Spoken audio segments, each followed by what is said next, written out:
414 migrant children cross our border without permission and without a parent on Easter.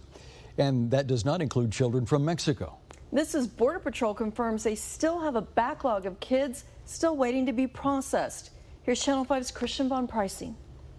The Office of Refugee Resettlement under HHS is the one that's dealing with the immigrant kids after they're released from Border Patrol custody. Right now, they're dealing with large numbers and they're working to expand. The government is working right now to make up a deficit. More immigrant kids and there's space to adequately care for them. We showed you a look at 6 large temporary tents under construction in Donna last week.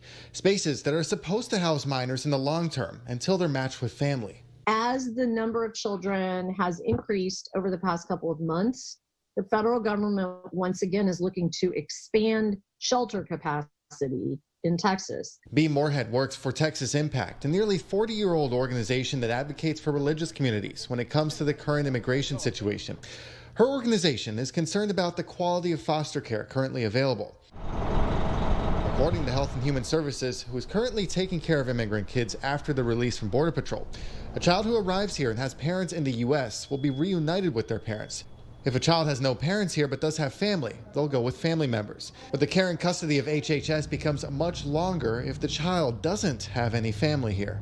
If they don't have any relatives or they can't produce any contact information for anybody that they're supposed to go to right away, they move from being in the ICE and DHS system. So they move from being a contact in Homeland Security to being a kind of a ward of the state, basically. The government is now working to expand space for all kids it needs to house, short and long term.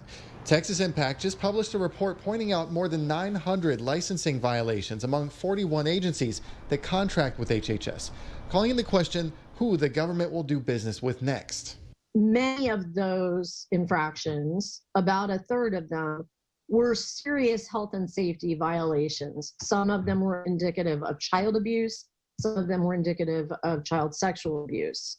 Moorhead and her group are calling for more faith-based organizations to be part of the picture. There are a lot of people out there who would love to take money and take care of children and not do a good job on it. And that's not fair for American taxpayers. The warning as the government moves to expand quickly to house more children arriving at the border. And this week, HHS is putting out notice to potential providers. There are $800 million on the table, according to Impact Texas. They're looking for state licensed providers to help out, and that notice goes out Wednesday.